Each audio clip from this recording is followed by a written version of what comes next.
Hello, my friends, Evolutionary Energy Arts family. I hope you guys are doing well. Always hoping you're doing super well. Honestly, I feel amazing right now. It's just amazing. The energies that are coming in are so strong, so powerful. And we're going to talk more about this maybe later on tonight after we have a whole bunch of stuff to do today. Get directly into what's happening because there's like huge news on the energetic front with what's happening to us. And meanwhile, we have all sorts of stuff still going on as far as the earth changes. We see Arizona's bushfire, now the fifth largest wildfire in state history, and it grows by 10,000 acres. And this is not the only one. There are so many wildfires going on right now, and Arizona is being hit. Isn't it? I always find it curious because I've seen this before when I've studied like history in the past. I see where there's human disasters that a lot of times it brings on natural disasters. It feels like it. Our consciousness is intertwined with the planet, most definitely. And, right now, if you look at what they're saying as far as the hotspot for new cases of this plague that's upon the land is Arizona. And isn't that curious? And Arizona's got the fires going. And in reality, viruses in general shouldn't do well in really hot, arid climates. So what's up with that too? That feels not normal as well. Well, yeah, where the earth is suffering, people are suffering, and it just seems to go hand in hand for some reason. So let us take just a moment to send healing energy prayers and just envision light and love descending into Arizona, rain coming and getting rid of the fires, and also getting rid of this plague that's upon the land. And we have to use our intent because our intent's getting stronger and stronger. Most of us don't know. We don't have a clue as to who we truly are on a spiritual sense. No, we don't. It's all about learning and remembering who you are, really. It is, exactly. So the Magnum fire in northern Arizona burned 66,000 acres. It's 23% contained. And the central fire burning on the New River Mesa grows to 1,800 acres. Now the Bighorn fire near Tucson, it may be running out of fuel. And, that's the one, well, I guess the one saving grace in the desert is, a lot of areas, they don't have a lot to burn besides sagebrush. And, that's going to be one of the limiting factors. And again, we'll send our prayers and wishes for rain. And meanwhile, we've heard all about the locusts, right? In the Middle East and in Africa. Well, they're in the Americas too, as we see locust plague invades Argentina as millions of flying insects fills the sky. And again, another plague of biblical proportion. As we see here, more than 40 million locusts crossed from neighboring Paraguay and is currently sweeping through northern region of Argentina. All this and everything else that's going on is adding to food insecurity all across the globe. And where have all the birds disappeared? Swallows failed to return to Britain's skies this summer. What is this? Is this more of a die-off? Or, is it something to do with FIVE and the letter that comes after F? What is it? What is really going on here? How much is manufactured? How much is natural? Honestly, I feel that what the energies that are coming in from the cosmos, ultimately from Source, from God, to me, I view that as a blessing that's going to carry us out of a dark age and into an enlightened age. And I think that a lot of the disasters that we see, a lot of these things that appear to be natural disasters are perhaps not so natural in reality. And as we see here, this is out of Strange Sounds, talking about the fires that are burning, and we have an extreme drought condition that's developing in the West. And we've seen such damage from the California fires. We all remember Paradise and all the horrible things that have happened out there.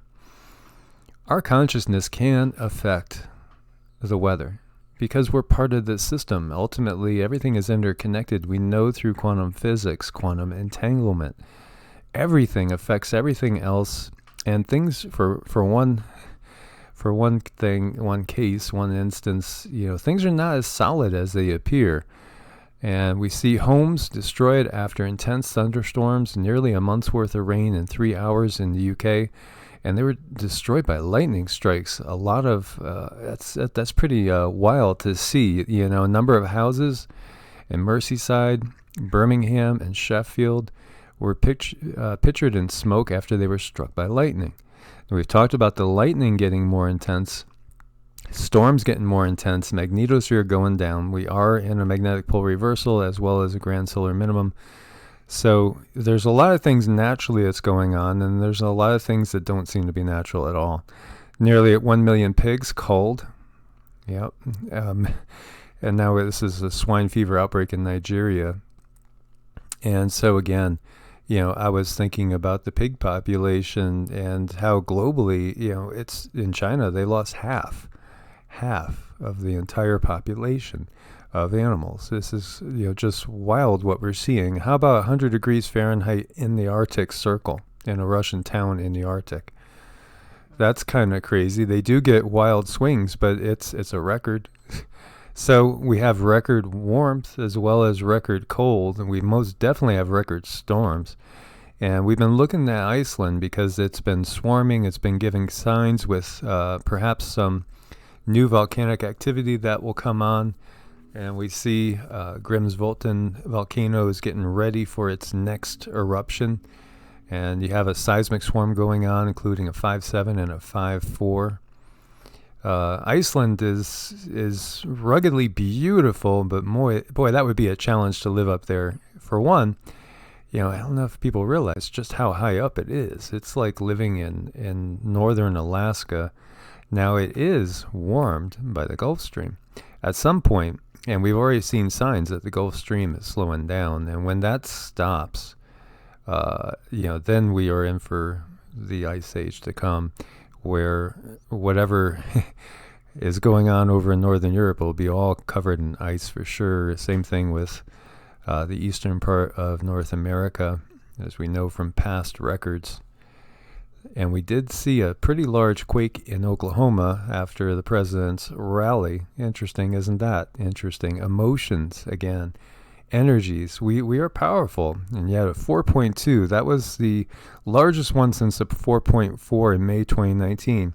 Happens to happen right when you have a very, very contentious political rally. Just a coincidence. Oh, everything's coincidence, and this is purely entertainment. And as you guys could see, we still have swarming going on in this area in Nevada, west of Tonopah, and there's still activity in Ridgecrest. Overall, it has been more intense as far as we don't have anything very large in the last 24 hours, but we'll keep an eye out. But you could see the activity up here in Iceland.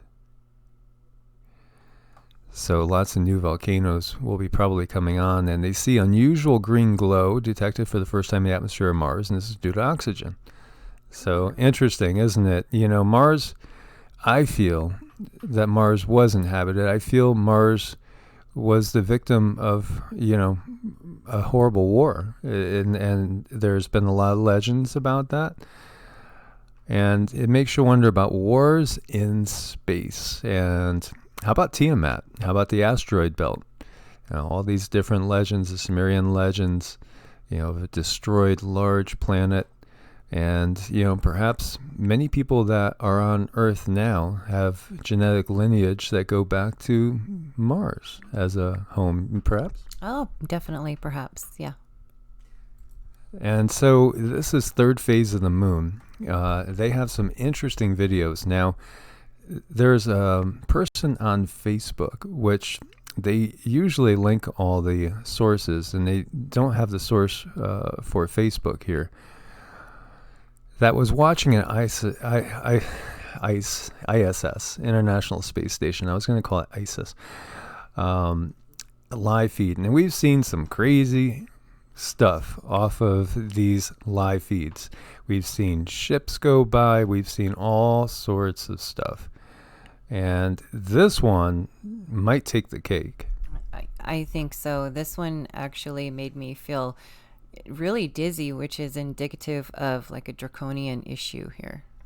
Yeah, so what appears to be happening is this looks like a massive satellite dish of some sort, and it shoots this energy. It seems like it's shooting a laser or some sort of particle beam at another ship over here, which he thinks, third phase of the moon thinks, Blake thinks, perhaps this beam destroys this ship. We've talked about this being a war on many, many different levels, different densities, as well as the fact, and I feel so strongly that Space Force is all about fighting the good guys. The Pleiadians, the Arcturians, the Andromedans, and others out there, Galactic Federation, because this Earth is under control of the Draco, along with the Greys that work for them, and then some Nordic extraterrestrials as well, which, as we talked about, had originally gotten in contact with Hitler and the Third Reich, and then the Greys made the deal with Eisenhower. And again, they're all one force working under the Draco. And so Space Force, the secret space program, is ultimately really it's MIC, and it's working still under the Draco power. So let's hope this wasn't a Galactic Federation ship. I mean, now this could just be testing.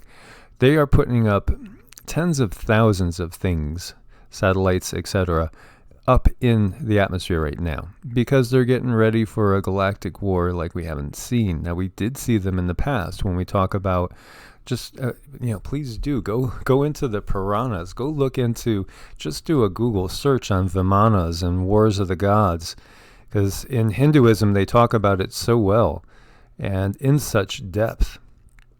And, this was something that humans on Earth saw.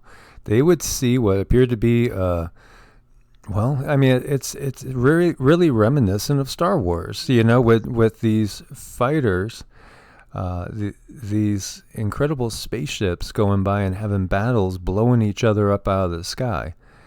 At some point in time, and if we look at it again through a Hindu Vedic standpoint, this Kali Yuga started when Krishna left. And coincidentally, that's the same time, just about, it's only like 12 years different from when the Mayan calendar starts this age as well. And this is ended. So again, it gets me thinking about galactic treaties and things coming to an end, agreements coming to an end, ceasefires coming to an end, things along those lines. And, will we see battles of the quote-unquote gods once again? My intuition says we will. Oh, yeah, I feel it. I feel it in my gut that we're going to see something that we really can't quite fathom right now, and that's really going to put a lot of people in a panic.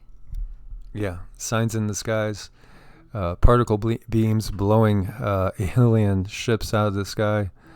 Yeah, our reality is much more like Star Wars than, most people recognize.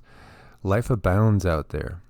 The Earth has been isolated, and it's been isolated for a reason, because it's easier to control the people if they are totally isolated. And now that isolation's coming to an end. Many of us are getting direct communication with other beings and other densities every single day. And we are also getting downloads, and we're also getting our wings back, so to speak. Yeah, we're getting information on how to use our light bodies and how they're coming in, but we'll talk more on that later. Yeah, that's a totally different subject, because we're getting so much info now every single day, so many downloads, so much to share with you guys. And we are changing, and you are changing, and we are getting much more powerful. And we're going to be quite a load to handle for the dark side as things go on. So guys, thank you so much for your support. over on Patreon, and there was a few new people. Yes, we want to say thank you to Iva, Liana, John, and Miss Alien Feline for your guys' support. Thank you. And also on Ko-Fi. Thank you guys so much. Stay safe out there. Stay prepared. We do have a lot more to share with you guys that we'll come back tonight to share, including things political as well, what's coming. So, as always, God bless and namaste. Namaste.